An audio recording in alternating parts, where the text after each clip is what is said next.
Subscribe करें stream कर India official को और बेल आइकॉन को प्रेस कीजिए।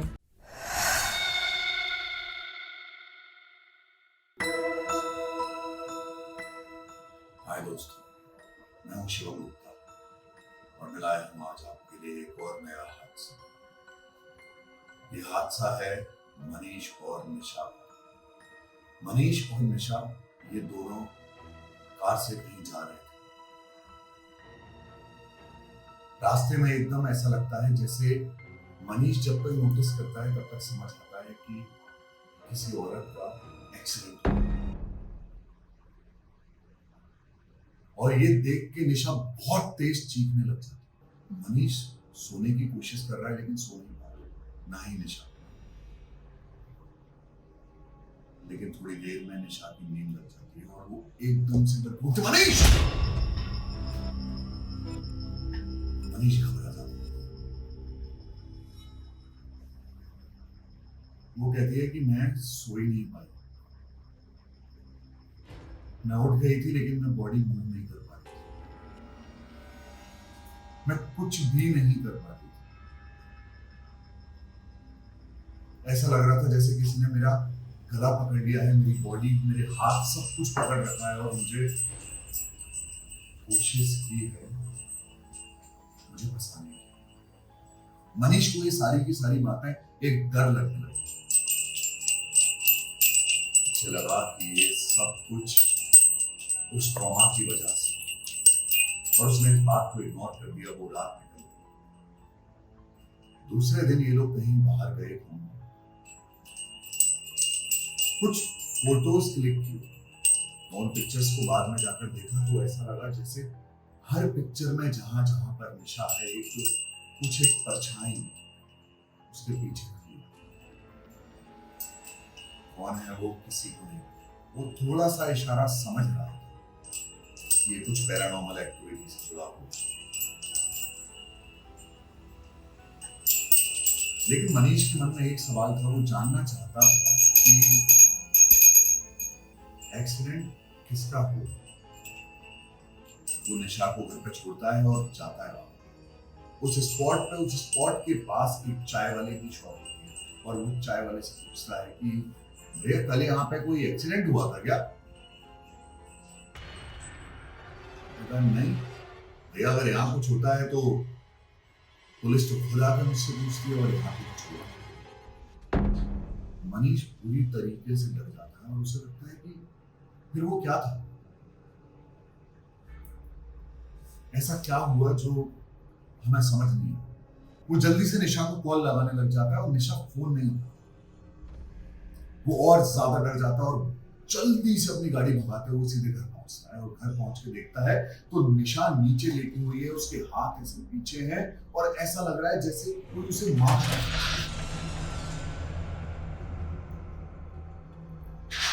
ये जो भी हो रहा था वो मनीष के लिए अनरियल था, डरावना था। एक ऐसी सिचुएशन थी जिसे उन्हें पता नहीं था कि वो करेगा। मनीष ने अपने एक दोस्त को फोन लगाया और उससे पूछा कि वो ऐसे किसी तांत्रिक, किसी बाबा, किसी को जानती है जो कुछ मदद करता है। वो उस बाबा के पास पहुंचता है और मनीष सारी की सारी बातें बताता है।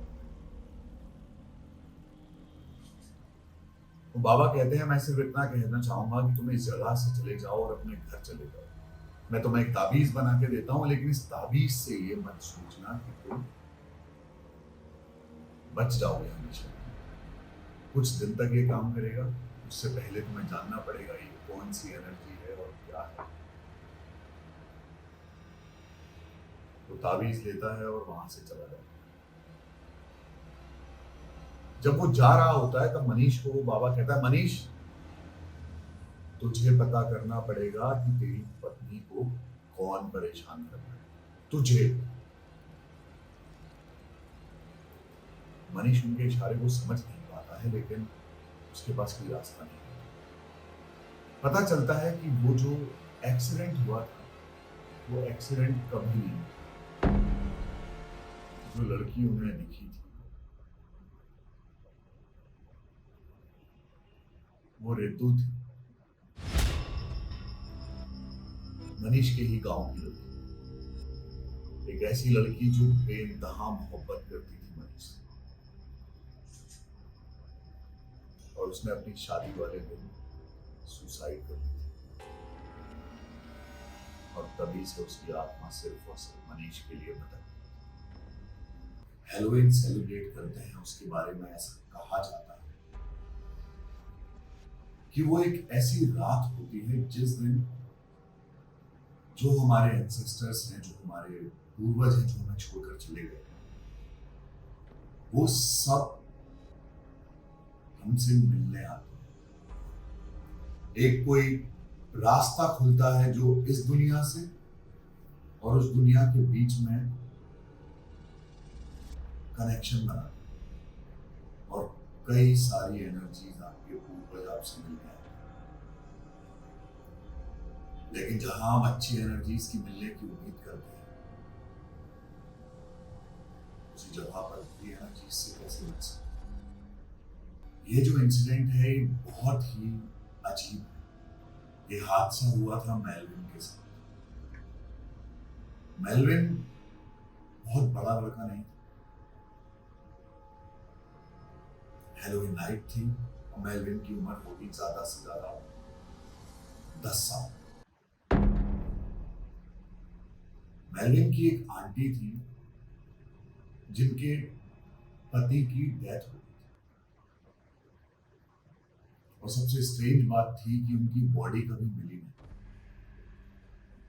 और एक आंटी ऐसी थी जिन पे हमेशा से एक एक अजीब सा उनका वाइब, उनका ऑरा एक डरावना सा था। हैलोवीन नाइट का वाइब ऐसा रहता है ना हर जगह कि आपका एक डर अजीब सा आपके मन में ऑलरेडी बना ही हुआ हो। वो किसी कारण से वहां से जाती है, मेलविन को कहती तुम यहाँ बैठो, मैं कुछ लेकर आती हूँ। इतने में मेलविन को एक आवाज आती है, और वो आवाज है मेलविन मेरे साथ है। मेल वॉइस है। उसे डर बहुत लग रहा है लेकिन समझ नहीं ये है। तो मेलविन को दिखता है कि वो जो शैडो है वो उसे उस घर के बेसमेंट में लेके जाओ। वो जैसे ही बेसमेंट में पहुंचता है तो दिखता है सामने एक सैटन की, एक शैतान की स्टैचू, बहुत सारी कैंडल्स जली हुई, और एक नीचे एक कंकाल है, और उसकी वो आंटी किसी तरीके की वर्शिप कर रही है, किसी तरीके से शैतान को खुश करने की कोशिश कर रही है। इससे पहले वो चीख पाता, वो घबरा पाता, पता नहीं क्या रिएक्ट कर पाता, ऐसा लगा जैसे मेलविन को किसी ने सर पर मारा है।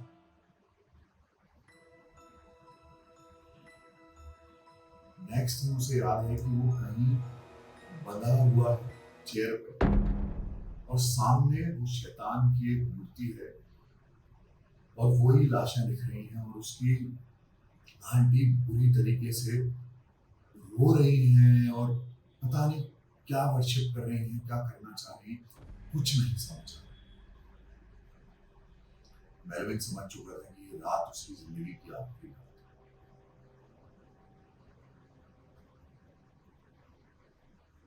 लेकिन शायद उसकी किस्मत अच्छी थी। पता नहीं कैसे मेलविन को ढूंढते ढूंढते पुलिस आ जाती है, और नीचे जैसे ही पुलिस पहुंचती है वो सब कुछ देख लेती है। बाद में पता चलता है कि उसकी आंटी ने शैतान को खुश करने के लिए, नेगेटिव एनर्जीज पर काबू पाने के लिए, अपनी लंबी उम्र के लिए अपने पति की तक की जान ले ली थी। किसी ने बहुत सही कहा, अगर कभी कोई टोक दे या कभी कोई रोक दे तो कभी कभी सुन लेना चाहिए। हम अपनी ब्रेवरी में, अपनी स्मार्टनेस में, और शायद बहुत ज्यादा जोश की वजह से उन सिचुएशंस में पहुंच जाते हैं जहां ना ही हम जाना चाहते और ना ही कोई हमारा करीबी हमें वहां पर देखना चाहता है। ये कहानी 3 लड़कियों की है जो एक रोड ट्रिप पर गई थी, पहाड़ों में गई थी घूमने के लिए, रहने के लिए। एक होटल में रुके। ये लोग रात को बाहर घूमने जा रहे थे।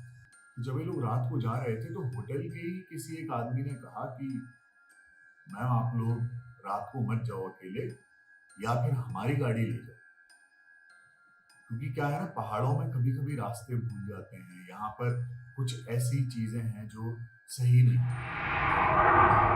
तो मैं तो आपको यही कहूंगा कि आप रात को जाओ मत। आप लोग दिन में घूमना ना पहाड़ों में। उन लोगों ने डिसाइड किया कि वो तो जाएंगे, फुल मस्ती का प्लान था, रात को घूमने का प्लान था। खैर वो तीनों निकल गए। उन्होंने उस इंसान की बात को नहीं तवज्जो दी, नहीं ध्यान दिया उतना।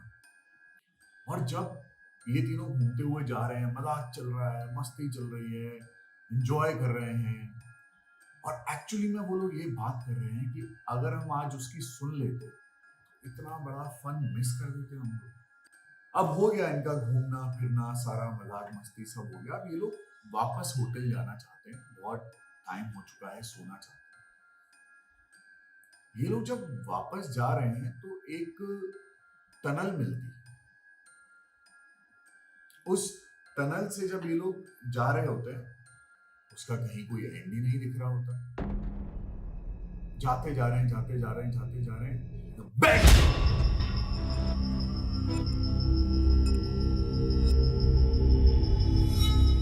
ऐसा लगता है जैसे गाड़ी पे पीछे किसी ने बहुत जोर से हाथ मारा।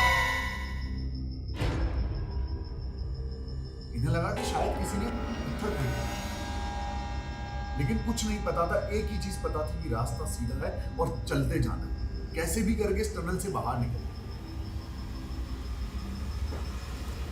ये लोग जाते गए, जाते गए, जाते गए, जाते गए।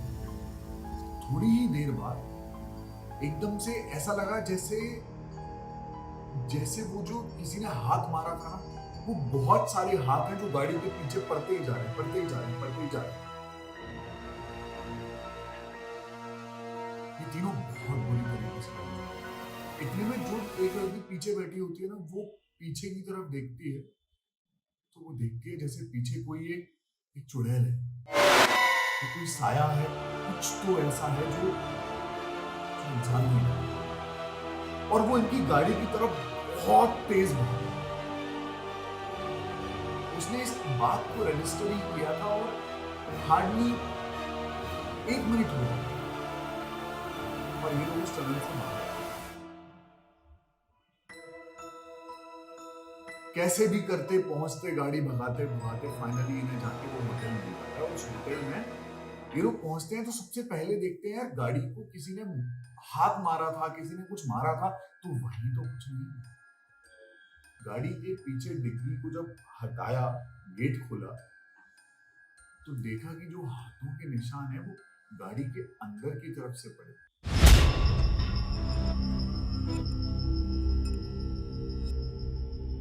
बहुत ही बुरी तरीके से घबरा चुके थे और सिर्फ इंतजार था कि कैसे भी करके सुबह यहां से निकल जाए, बस ये रात कैसे भी कट जाए। इन्होंने गाड़ी बंद की, जिसे जिसे जो भगवान याद करने थे वो सब की। अपने रूम में पहुंचे बड़ी मुश्किल से, करीबन 1:30-2 बजे के आसपास नींद आई। एकदम से नींद खुलती है एक दोस्त की, क्योंकि आवाज आ रही है जैसे कोई कुछ अजीब सी आवाजें निकाल रही है। जब देखा तो जो लड़की गाड़ी की पीछे की सीट पे बैठी थी वो कुछ अजीब ही बोल रही है, कुछ अजीब ही लैंग्वेज में बात कर रही है। ना उसने उस भाषा को कभी ना पढ़ा है, ना जाना है, ना उसके ऐसे कोई दोस्त है, लेकिन वो पूरी तरीके से हिल रही है और कुछ तो बोल रही है। और जो भी वो बोल रही है ना, वो बहुत एग्रेशन में है, बहुत एग्रेशन में। ये लोग बहुत बुरी तरीके डर जाते हैं, उसे बुलाते हैं, उसे बार बार उसे जगाते हैं, नेहा नेहा नेहा नेहा, बट वो रिस्पॉन्ड ही नहीं कर रही। अब इन लोगों को पता था कि घर वालों से लड़के हम लोग यहाँ तक आए हैं और अगर कुछ भी खराब हुआ तो जिंदगी भर के लिए बैन लग जाएगी। इन्होंने होटल में जिस आदमी को रोका था उसी को बोला, उसने कहा मैडम इनके ऊपर तो कोई साया है, तू चुड़ैल है इनके ऊपर, रुको मैं किसी को जानता हूँ। वो आदमी जल्दी से वहां से भागा और वो किसी एक बाबा को लेकर आया, एक तांत्रिक को लेकर। उन्होंने वहां पर किसी तरीके का हवन या कुछ चीजें सब रात को चल रही। थोड़ा समय लगा, 1-2 घंटे का समय बीता और उसके बाद एकदम से नेहा अपने नॉर्मल तरीके से बात की।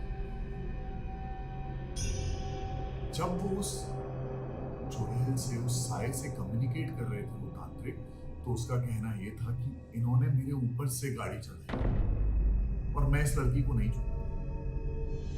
उन्होंने कुछ ताबीज वगैरह बांधे, कुछ चीजें जो बोला बेटा तुम लोग यहाँ से निकल जाओ, सुबह जैसे 6 बजे तुम लोग यहाँ से जाना चालू करो। उसके बाद नेहा की तबीयत कम से कम 3 महीने तक खराब रही बिना किसी कारण के। एक्चुअली वो तांत्रिक आधे से ज्यादा चीजें वहां पर कर चुके थे, उस साए से पीछा छुटवा चुके थे। वो तीनों सेफली बच गए, लेकिन वो रात उनकी जिंदगी से कभी जाएगी नहीं, कभी वो लोग भूलेंगे नहीं। आप लोग भी अपना बहुत ध्यान रखना और ऐसे रास्तों पर, ऐसी जगहों पर जाने से बचना। स्ट्रीम कर बेफिकर।